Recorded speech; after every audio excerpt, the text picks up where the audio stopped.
Alright, today I'm here with Robert O'Brien of Grand Rapids, Michigan. Today's date is 22nd. May 22nd, 2015. And the interviewer is Adam Jones of the Grand Valley State University Veterans History Project. Alright, now Mr. O'Brien, if you could begin with where and when were you born? I was born in Detroit, Michigan on October 31st, 1922. Okay, and did you grow up there? No, we moved as an infant to Grand Rapids. Okay, and what did your parents do for a living? My dad was a dentist, Okay. and I guess I could say I'm following in his footsteps. And what else was the question? Oh, and then what did your mother do? Oh, my mother was a stay-at-home mom. Yeah. Alright, and did you have any siblings? Yes, I was in the middle of a 7 family. I had 3 older, 3 younger, Oh, okay. and I was in the middle. Okay, and now do you remember where you attended high school? Oh yeah. I went to mostly Catholic schools, and I almost graduated from, it was called St. Augustine's in Kalamazoo. That's when we lived there. And all of a sudden my dad moved us to Grand Rapids, and I finished at Catholic Central. So I got a diploma from 2 schools. I wasn't through with the schooling in Kalamazoo, but they voted me to be an honorary member of the class. Okay. And the good part, if I wouldn't have met my wife, if I hadn't come to Catholic Central in Grand Rapids, that was forever grateful for that. Well, there you go. And when did you graduate? Graduated in 1950. Okay. Now... Wait a minute, that's from college. I'm sorry. I graduated in 1940. Okay, alright. Now growing up, how aware were you of the Great Depression? I remember the Depression well because my dad, being a dentist, he did a lot of his work bartering. People couldn't, like somebody would do our wallpaper in the dining room, and my dad would do a couple fillings on them. People were pretty moneyless then in those days. Yeah. How did you guys fare during the Depression?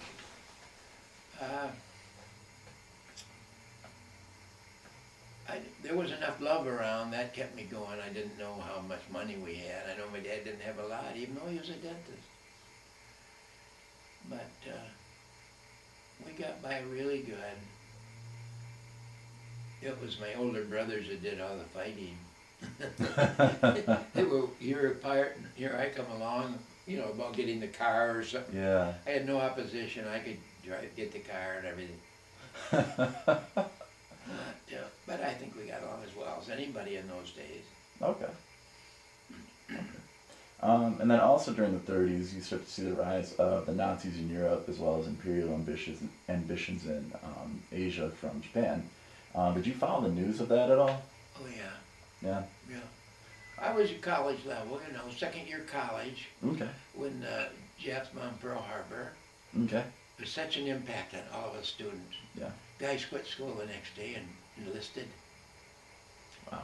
It was, patriotism was never at a higher level than after Pearl Harbor. Yeah. I've never seen it since, because there's all kinds of crazy things going on now. Yeah. Do you remember where you were when Pearl Harbor was attacked? Or when you heard the news about it?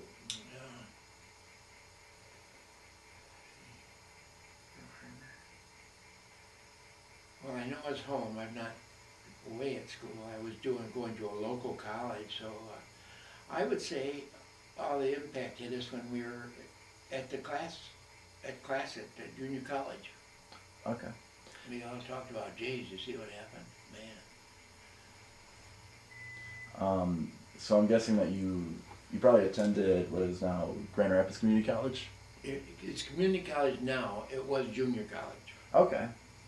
All right. And all right, well, that kind of takes us up into the next portion of the question is, how did you get involved in the military, and what branch did you get involved in? Well, of course, in those days it was conscription. You get a number and all that. Yep. I definitely did not want to be drafted, Okay. and I definitely didn't want to be 4F. That was a real mark on guys in those days if they were deemed unfit to fight or whatever. Yep. But my dream was to get into flying. Maybe, like I said, because of my brother being involved, my older brother, 3 years older, and consequently, when this team from, I'm not sure, Navy team, big shots coming, they came to our school to see if any of us want to get in the V5 program. Parts of the V5 you could get into aviation. So I was accepted because my eyes were great. Boy, you have to have good eyes for the flying part. Okay. I went with 2 guys, they were both rejected. But anyway, but I wanted to finish the school year. Okay. So I got some credit. I went to a ground school program too, get college credit for it. And let's see, what else do I want to say there?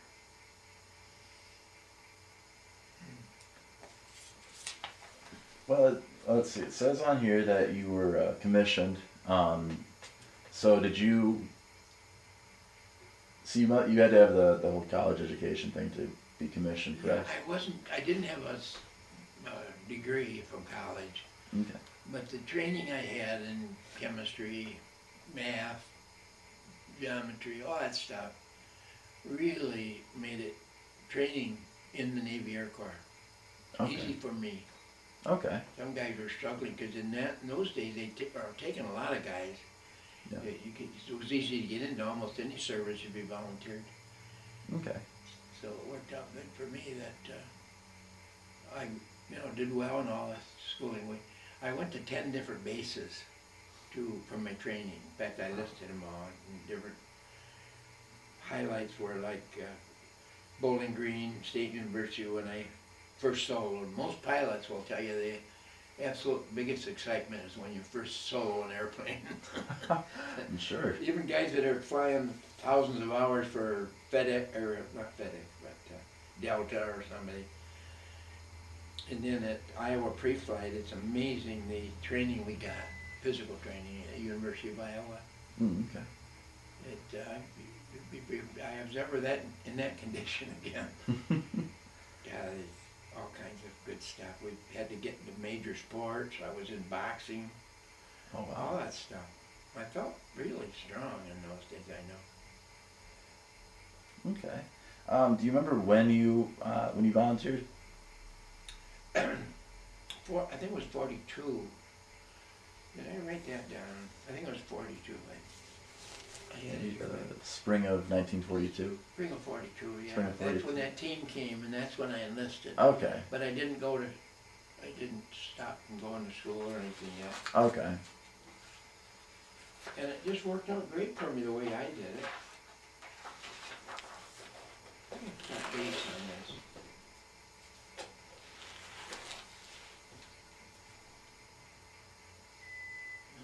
That was Delaware, Ohio, my first base. All about what we learned there is why do planes fly? What about that lift from the wings and all that stuff? All right. Well, that actually kind of takes us into the next question is, where did you go first for training? Yeah, Delaware, Ohio was my first base. Okay. It was a college, I'm pretty sure. Most of our assignments were at colleges. Okay. I don't know if I should answer that. So we're just picking up.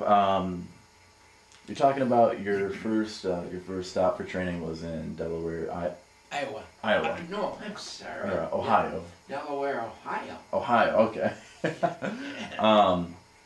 And you said it was probably a college. So were you living on the college, or was there No. a base nearby? When I went locally to the junior college, I lived at home here. Had jobs and everything. It was really good. Okay. But in Ohio, were you living at the college in Ohio? Oh yes. Okay. In fact, at least a couple places I can think of, when we moved these Navy people in, the girls, they say it was a sorority house, the girls had to leave. I don't know where they shipped them to, but we took over their quarters to live. Okay, so, and that was, you said that was pre-flight training? Kind of like a basic training? Iowa was pre-flight. We, like I said, we flew a pencil for years there. Okay. So in Ohio, this is just your basic training right Yeah. now.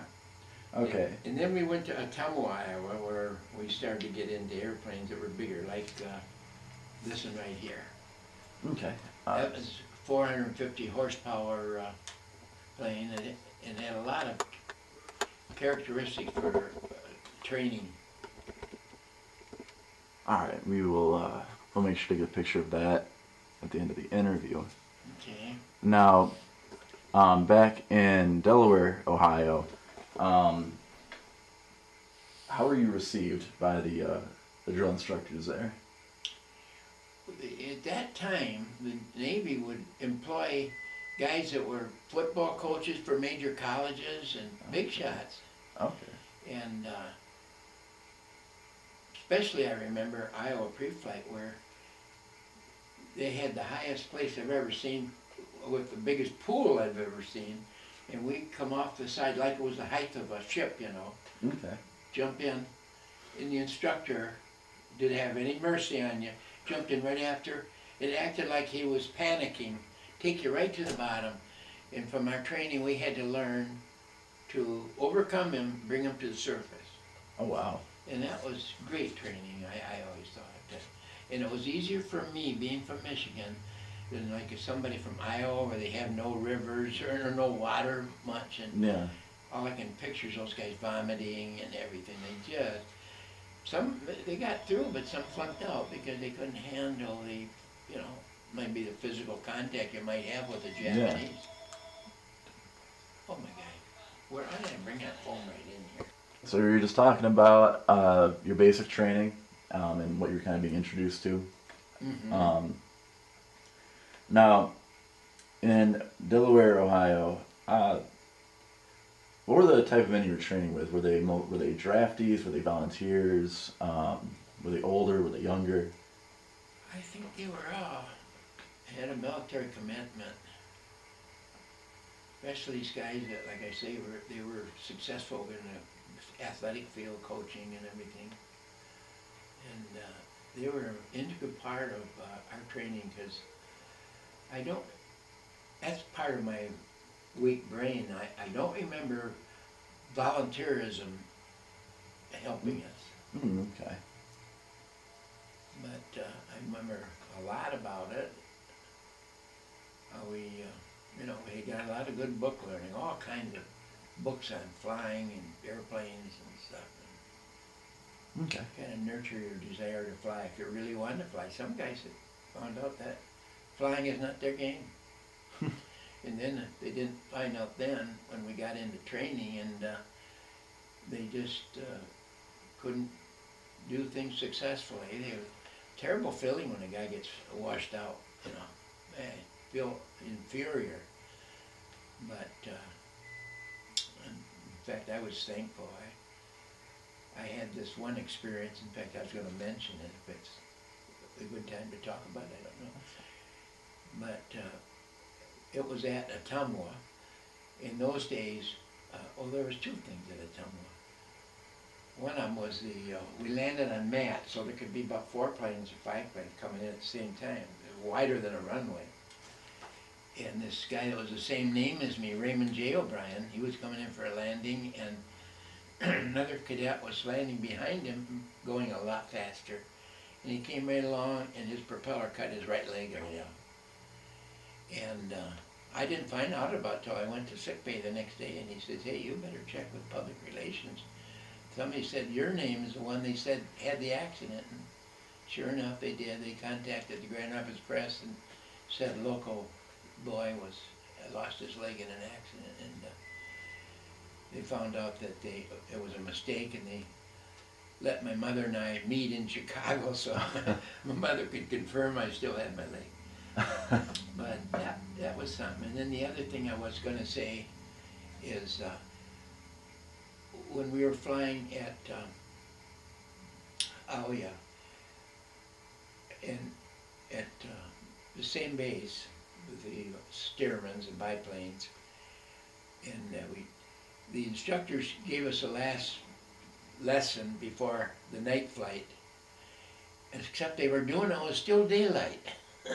Then when it gets pitch dark, all I could picture was the sky is full of red and green lights from the airplanes taking off with all solo cadets at night. And but it went well. I was flew for about an hour, and I was coming in for a landing. There's my green light ready to circle and come into the base leg to land. And the guy right in front of me crashed. Theirs was his tail straight up in the air. Okay. I could see the people gathering. I bounced. I know I hit the deck and bounced, and I had to make a quick decision, and I poured the coal on full throttle. Okay. And I just edged my wing over that tail. Wow. And there I was left in the sky, circling because they had to clear the whole mess from the crash. Yeah. And finally I came in and landed, and all I could hear the next day was, "Did you see what that stupid cadet did? He almost killed all these people." That was me. I felt very humble. And they had a board meeting on me, but because my record was good, they let me get through it. It could have flunked me out right there. Because, number one reason, they shot me a red light. I didn't see the red light. Okay. And I'm coming in to land. If I'd have seen that red light, I would, not land. Yeah. But, so it happened. Well, it's good reaction time then. My reaction was it made a great night flyer out of me. I thought I was very good in handling darkness. Because the height and everything over a runway is different when you're at night. Right. Because we don't have the lights that when just big, Delta and all those planes come in, they have their lights right on them. We didn't have lights on those planes. Yeah.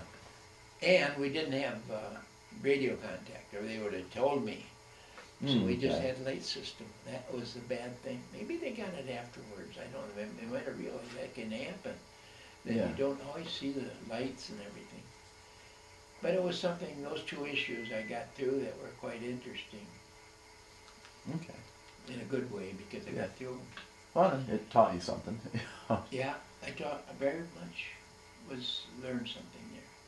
And there's a lot of little things that happen in training, that being a rookie, flying, and that I got through them without serious accident. Okay. One thing I can remember too, that you feel very cocky when you get those gold wings. I got a pair of them in my hat. Oh, okay.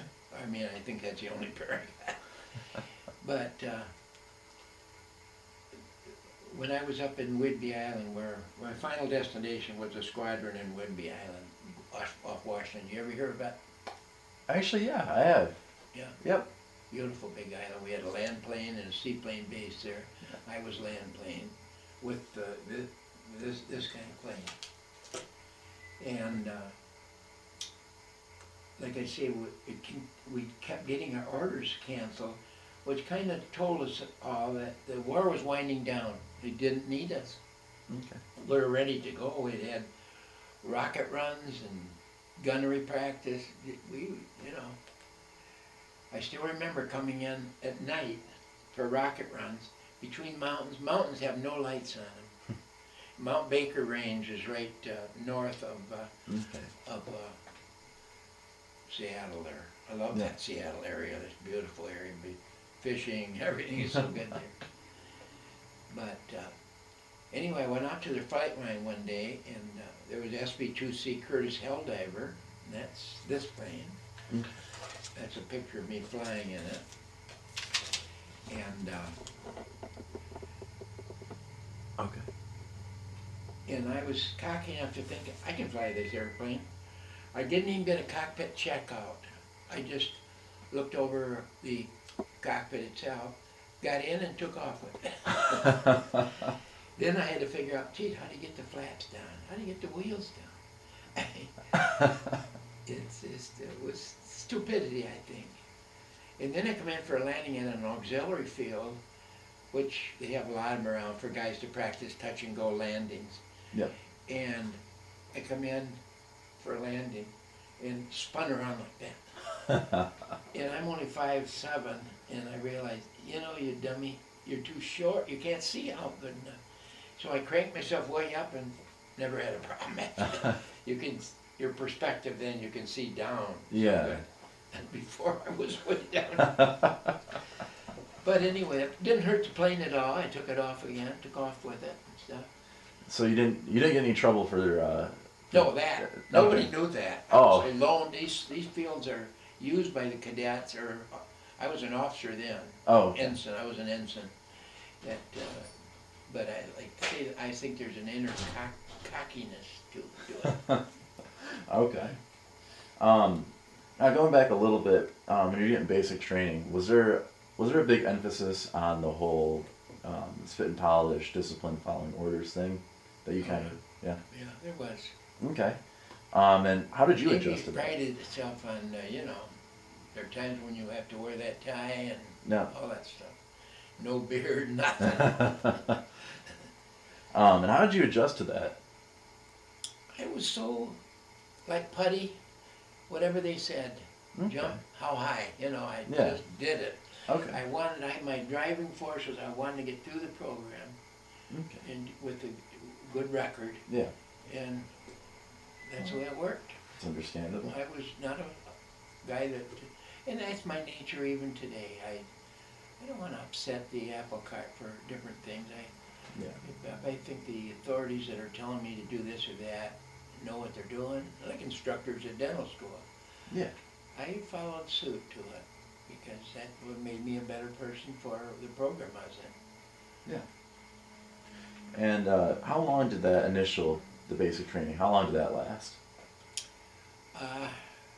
4 to 5 months, I'd say, something like that. Okay. I mean, like I said, we went through 10 bases till I got to Whidbey Island, which is it was called VP 199. That was the squadron I was assigned to. That's never got orders to go to combat. Okay. So you go from Delaware, Ohio to, where was the next place that you went to? Delaware, I went to Bowling Green State University where I did my first solo. Okay. And then the Iowa Pre-Flight, which is the program without flying, but it's a fantastic program. And then the one I do a lot of flying in, this biplane here. The But Stearman? here. Oh. Wait, no, biplane, where is that? I believe it's on It's just a sketch. I think, did I make that sketch? No, that's a photograph. It's a primary trainer that we put a lot of hours in for all kinds of things, acrobatics. Okay. It's funny, the first experience in that, you're assigned to an instructor, and their first duty is to take you up and just wring you out. Loops, snap rolls, everything to make you buy it. And you all over the fuselage. And I remember my instructor to this day, I want you to clean that plane up, cadet. I think I heard later that was routine to ring a guy out so he knows he's in the Navy. Okay. And then from Iowa, where do you go next? Then I went to, then I talked about my night soloing and that. Let's see, Iowa was, then I went to Corpus Christi, Texas, where I was commissioned, and that was, when was that? I got a big catalog about it, or big thing. Let me see if I got, no, I don't have any dates on there, that's stupid. But that was Corpus Christi. Pensacola was the other one, which I still think is available in northern California, or northern Florida. Yeah, yes, I think it still is. But I don't know if Corpus Christi is still available, I'm not sure. But that was a great place to train. Boy, I just loved it. We had all kinds of auxiliary fields and stuff, and I really think I got a good dose of learning how to fly. Yeah. Good instructors, they were all service people, you know. Oh, okay. Instructors were maybe JGs, Lieutenant JGs. When I got out, I was a Lieutenant JG. And for just for the clarification of for civilian audience, what is a JG? Junior grade. Junior. Okay, that's what I thought, but I just wanted to make Yeah. sure that. Okay. Um, so The thing then, that affected me near the end, when the war actually ended, yeah. I could have stayed. I had a very good training. I was flying big shots around and Okay. smaller planes and that. You know, a brass would come in and have to get to a base in Oregon. We'd take them. Okay. They were making good use of us, even though we weren't on anti-sub patrol anymore or any of that stuff. But I felt that being taken in by during wartime, I was just a reservist. And unless you went through Annapolis, which I wish I could have in those days, you were never going to go up to be a colonel or admiral, or Yeah. you'll never get up high in the thing. Okay. So consequently, I chose getting out. Okay. So backing up a little bit, so I'm trying to think of how many bases we did. Ohio, went to Bowling Green, Iowa, Green State University, yeah. Pensacola, Corpus Christi. Then where were the other bases that you went to for training? Well, then Lake City, Florida, where I flew a lot of those twin engine. Lake City, Florida, then Beaufort, South Carolina, Okay. and then San Diego, California, where we did very little flying. The weather was just nasty right at that time. Okay. And then ultimately my final destination, Whidbey Island. Okay. So let's see, just trying to get a timeline together. So you got into the service, you got into the Navy in June or sometime in spring, early summer 1942. Mm-hmm. And when did you get to Whidbey Island?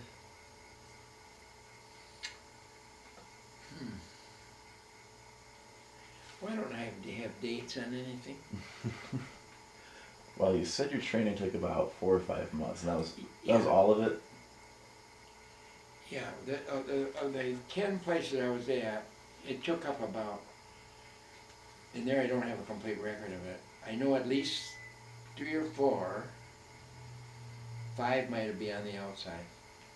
Okay, so we're getting into late 1942, winter of 1942. Once you get up to Washington. When I got out at the Great Lakes, it took the train way across the country to Chicago to get out. Okay. That was 44. So I okay. can't quite. I think we spent a lot of time doing nothing but waiting for our billet to go to Alaska, at one time I thought we were going to Alaska. Okay. But the orders were canceled all the time. Okay. So we had nothing to do with it, but in fact I remember playing tennis and having a lot of fun. Then that actually, so what unit were you? You were part of VP 199 Yeah. At Whidbey Island. Yeah. Does the VP stand for anything? You know, I'm not sure. Okay. Well, we can look that up later. That's fine. And then, what were the conditions on Whidbey Island like?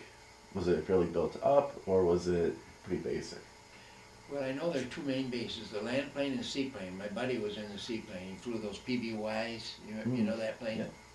Yeah. You can We explain. didn't have helicopters in those days. We had PBYs. Okay. They would land, sometimes take such a load of people that were in trouble from an accident or something. They couldn't even take off. They had to taxi to where they were Oh going. wow. But that was a workhorse in the war. They had the Black Fleet, they painted all black, and they would go out at night. Okay. And take my hat off to guys that flew those planes, because at night, especially when you're in the Pacific Ocean, those little islands and that, man, took a lot of guts to do all that stuff. And if you read any of these books, even our former president was almost got taken in by the Japanese on a Japanese held island. Yeah. Bush. Yep. And Iwo Jima. somehow a American sub somehow came across him. Yeah. Pulled him in. Oh yeah. And then Kennedy's experiences, you're probably familiar. Yeah. I can tell you like the history part of it, like PT boats were Kennedy's thing. You know? Yeah. PT 109. I was had that same interest, and because we were sitting around waiting for our orders, we followed the war. We got a thing every day told us what's going on. Okay. Yeah, as you're getting the news about the war, you get up there in late 42, it's getting to early 1943. This is all prior to D-Day, but did you kind of get the sense that we were winning the war? I did. Yeah. You know. Because it sounded positive what was going on. Okay. And you take your hat off every day to the guys that were taking off carriers and going right into battle. And like guys like, what's that field in Chicago named after him? O'Hare? O'Hare. Yep. Butch O'Hare, man. He knew he was not going to survive this attack on this ship, a Japanese ship. Flew right at it, killed himself. And I always remember that. I know that, I love that, seeing that exhibit, if it's still there in Chicago. Usually I go into the other airport. But he was such a hero in my mind, Butch O'Hare.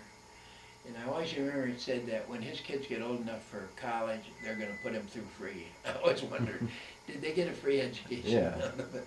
As their dad. Yeah. I believe the Battle of Midway did happen in the summer of 1942, I think. Did it? I think so. Did you hear anything about that? You know, I heard we were up to date on all that stuff. Okay. Because we thought maybe tomorrow we're going to be going to some of those areas. Okay. So then take us into a little bit about what submarine patrol was actually like in the northeastern part, or northwestern part of the country. Well, we had quite a bit of training on it, you know, depth charges and all that stuff that, Okay. even flying those, did I tell you about torpedoes? No.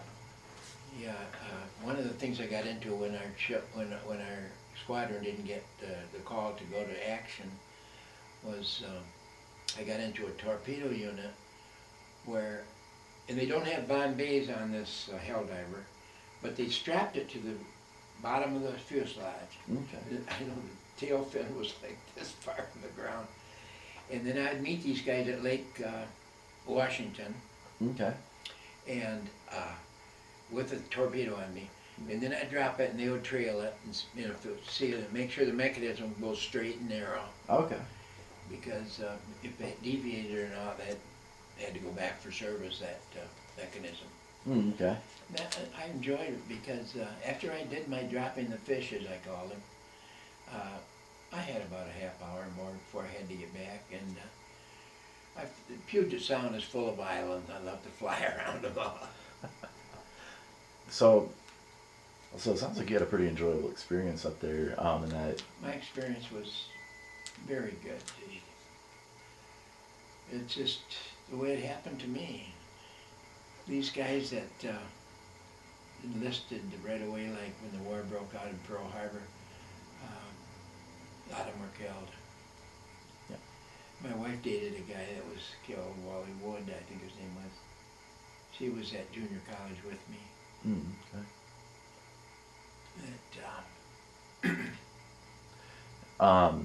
Now, during your submarine patrols, how many, I think you said on the picture, but how many men were usually in the crew for submarine patrol?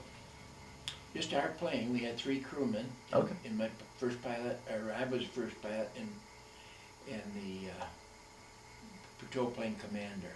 Okay. The Navy differed from the Army Air Force in that they had a navigator, they had a meteorologist, they had a bombardier.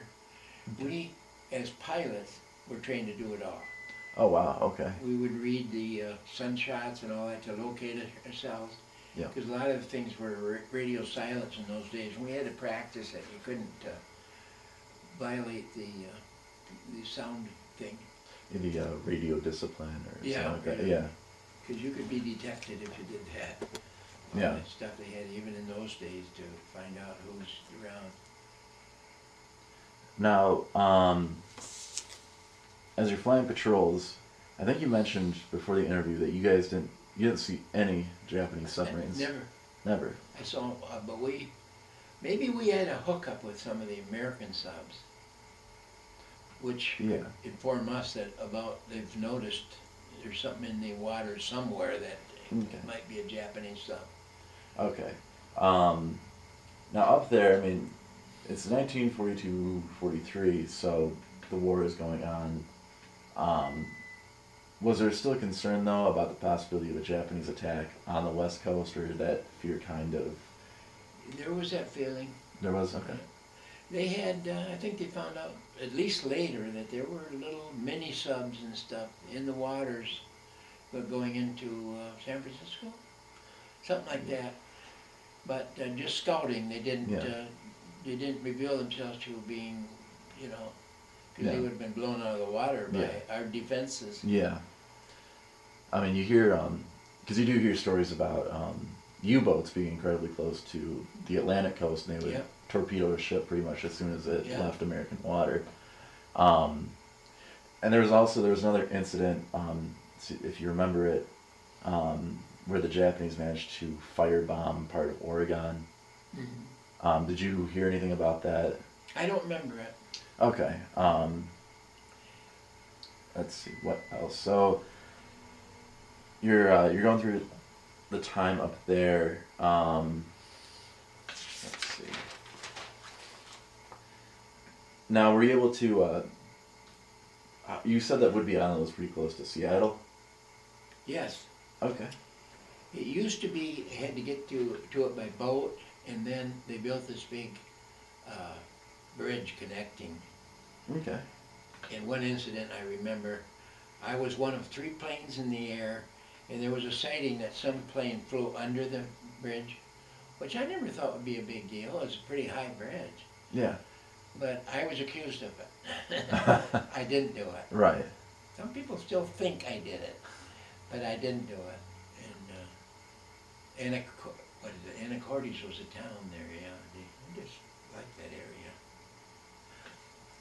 Were you allowed to go into Seattle or any of the nearby towns? Oh yeah. Oh yeah. In fact, I used to had a Helldiver there at can't think of that landing field there, and I would fly to Seattle airport, leave my Helldiver there, and get a ride with my relatives. I had relatives living in Seattle. Oh, okay. So they'd pick me up and spend the weekend with them. Okay. It was it wasn't a war feeling then. That's what tells me that I think we were in control. Yeah. Were you? One thing that could have been devastating is that when the Jap bombed Pearl Harbor, they forgot to check all the facts that we had, 2 carriers out of, Yeah. that, if they would have got those 2 carriers too, Yeah. been a lot of difference. Yeah. Oh no, go ahead. Yeah, I know this one, I don't remember his name now, the big shot of Japanese, said he could see beyond what was happening right then. He says, we've opened a sleeping giant. He referred to the United States as, we haven't seen anything yet with them. Yeah, Yamamoto, he And was... the way we all got together, women in the factories, and it's just such a special time. Did you, while you're in Seattle, did you notice if they were still doing blackouts at night, or had that... Yeah. They were still doing that? Yeah, okay. Seattle is a vulnerable area. Yeah, because it's a port city and it's right there. Yeah. So... And okay. I remember a wild sailor, she said, get so drunk. No wallet, somebody'd steal their wallet, and here I come along, big officer. They hated officers, by the way. I would try to get them back to their base or something. I was compassionate for those guys, but they drank too much. Did they have any USO type shows come through? Yeah. And yeah. Do you remember any of the? No, I didn't see anybody big. Oh no. But I've gone to USO shows. Okay. They did a hell of a job, Hollywood did, with, I think of Bob Hope as you do. Oh yeah. He sure dedicated his talents to entertaining the troops. And Yeah. I never thought he was too funny, but he certainly had a heart for the soldiers. Yeah. Yeah. So how long do you wind up staying on Whidbey Island? Do you stay through the entirety of the war? Could have stayed there. I had a tremendous job. Be flying these officers around. Okay, yeah, talk about that a little bit. But yeah, you know, I could go from flying a plane like this, military, gun, you had machine guns on it and everything, to a cabin job that seated about 5 people. Okay. I didn't get special training for that. It's just that Helldiver I took up one time. Oh, okay. And I didn't get special training because I just think we had that kind of a training Yeah. to fly. That it was all pretty fluid that you I could. couldn't criticize what the Navy did for me, I know. Okay. And what I often say that is the end result, I went from being a C student in college to an A student. I focused, I learned to focus because I didn't want to be, I was preparing for be shot down or something. I wanted to be a survivor. Yeah. So consequently, it did me a lot of good. I got through dental school really easily and everything. Okay.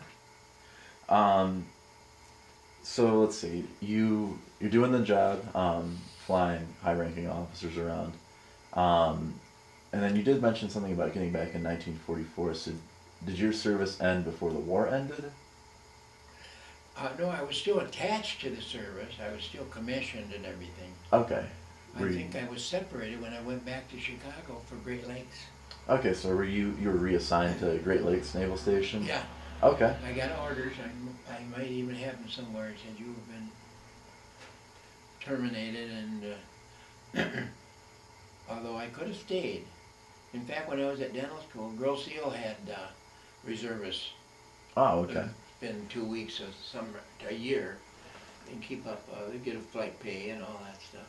Okay, so you Didn't do it. I didn't do it. I was too busy with learning to be a dentist, really. Okay, so you were inactive reserves. Right. And that happened in. You said that happened in 1944. That you became inactive. I would say, yeah. I remember 45 as. I wonder if I wasn't until 45 to get out. I'm not sure. Yeah, because that 45 September 2nd. Was that when the war ended? Do you remember that? Yeah, September. 45. Yeah, it was. November 45. Yep. Okay, so you got back after the war ended. Yeah. Oh, okay, okay. Well, that kind of takes us up towards the end then. When one thing that's always kind of been a point of curiosity to me is, did you guys, or did anyone hear about Hitler's suicide? And did you guys hear about that, or were there? Never did. Never did? Okay. And then, how did you hear about the end of the war in Europe? Isn't that funny? It was 2 separate wars, wasn't it? Yeah. And I had nothing to do with the war with Nazis. Because it was, in the Pacific. My son was in the Peace Corps stationed in Fiji, the Fiji Islands. Oh, yeah? And he married a Fijian girl, too. Oh, okay. Yeah. He showed me one plane, one big hangar that was used by military. Okay. And then Marshall Islands were involved. Several of those islands were involved with the war, especially Wake Island, of course. Yeah. But could have been I wasn't paying complete attention to it. I don't know. Okay. Because I had to, seemed like learn that later, like from my son that was in the Peace Corps. he spent quite a few, 2 or 3 years there. Oh, okay. Fiji Islands. That's something that Kennedy got started, which I thought was a great thing, the Peace Corps. Yeah. And then as the summer of 45 goes on, we see the Battle of Okinawa. Mm-hmm. And then eventually, when did you hear about the atomic bombings of Japan?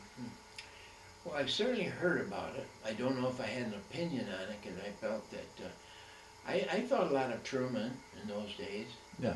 The buck stops here he had right on his desk. And he took responsibility, and most people agreed he did the right thing. Do you remember when President Roosevelt died? I sure remember how, a lot of people were sad. He was a 4-term president. In fact, in Washington recently, I went to his memorial.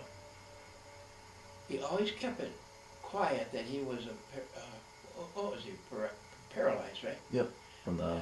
I don't remember ever seeing a picture of his wheelchair or anything. Yeah, I know that he made an effort to make himself not seem that way. Yeah, he sure did. All right.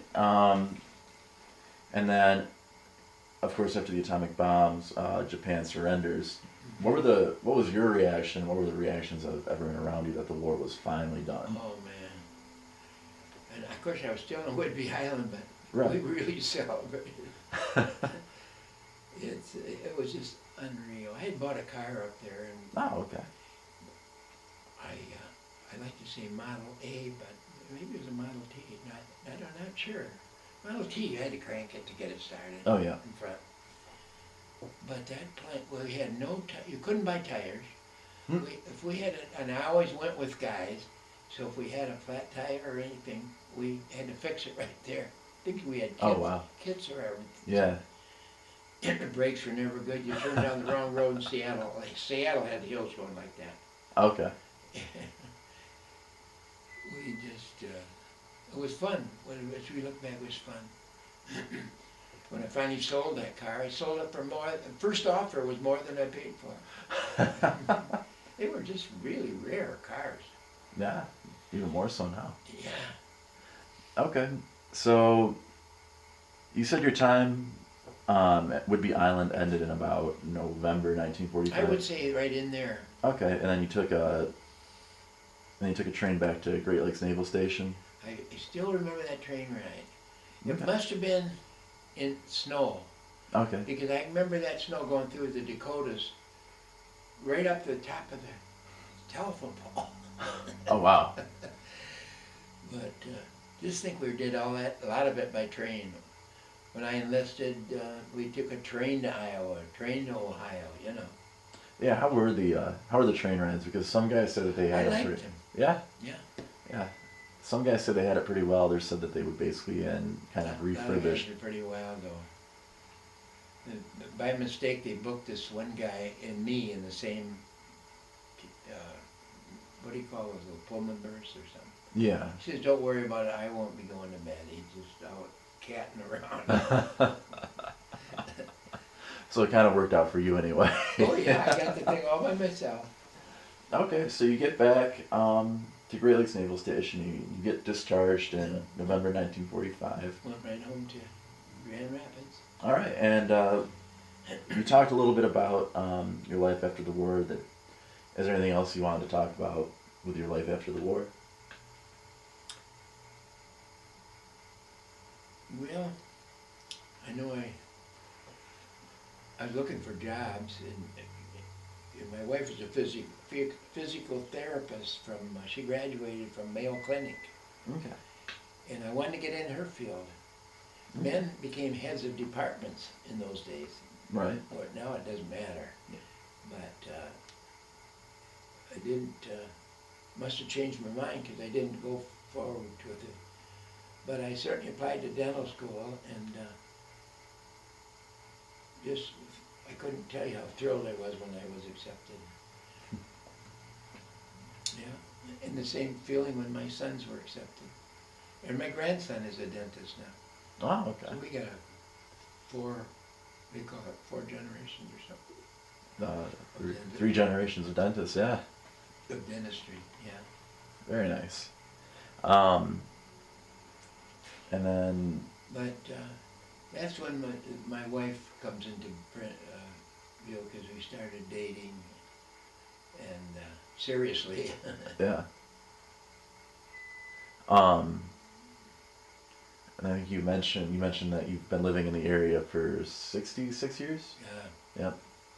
Okay. And then, are there any other memories that come to mind about your time in the service or the war at all that might have been left out? I may be forgetting some stuff, but you know so much about, well, I don't even remember everything, but I know so much about wanting to fly and all that stuff. I mean, you know, any little troubles I had never ended seriously, and I'm just very blessed. Okay. I remember taking off from that Helldiver particularly in one of these small fields and not thinking I was going to get over the trees. I was prepared to crash into them and just clear of the trees, kind of like I've cleared the tail of that airplane. But that's how God treated me. He just was right there, my angel, I guess they say, was right there for me all the time. Yeah, sounds like it, that you managed to It not was, crash. There were a few yeah. times where it looked like you could have. A lot of guys that survived the war, whether they were in action or whatever, felt blessed that they did survive it. Yeah.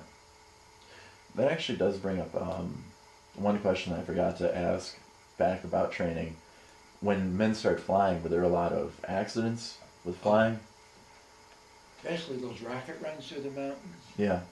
I remember this one guy that was right next to me with his locker. He's always with his hair. He just had the fanciest hair. And then he was in an accident one night and decapitated. You know, if they hit those mountains, it was decapitation time all the time. Just yeah. your head right off. And that's what happened to him. And to this day, I think of that guy. That he was a pretty close friend, you know. And he was killed in a crash. But in fact, I first went on the base at primary flight training in Ottumwa. They had a flatbed with remains of an accident, and the guy's body parts were all over that airplane.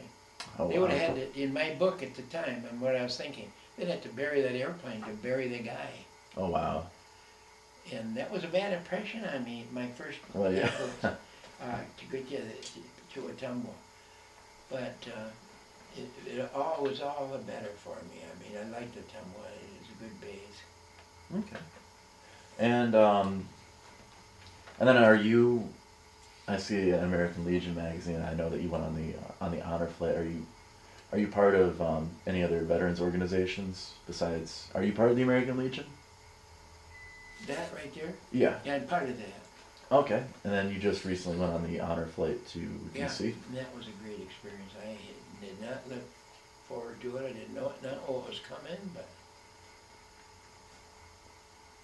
I think it started with the Grand Empress Press had an article. Remember that?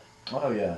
And I went down to the place they had where I'm in Monroe Avenue there, and they said, if anybody interested in going to, was it an honor flight then? I don't know, but my son took me down there, signed me up, and later on it developed into being accepted to take that trip that they just finished. All right. And the girl that sang was impressive too. Those three girls. Oh yeah. One of them was my granddaughter, or was my. No, see, I'm her uncle. What does that make her? My niece. Yes. Yes. There you Mary go. Rademacher. Her name is. Very nice. They did a good job that night. Were you there at the dinner? No, I wasn't. If I was supposed to be, I didn't know that I was supposed to be. And then I guess the final question I ask to kind of wrap things up is, when you look back on your service, what are the things that you took away from it? Some kind of like life lessons, or Like I said, it taught me how to focus and really the importance of life, people around me,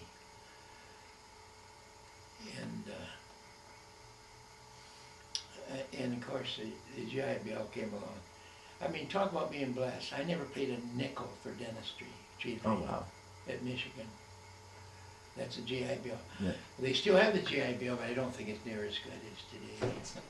it's not. But that paid for everything. Yeah, I can't believe it. yeah. And you hear stories about guys coming back, and then they basically get, from what I understand, they would ask them to say, how much money do you need, and Yeah. they'd say, I don't know, this much, and they, Yeah. okay, we'll cut you a check for that much. Yeah.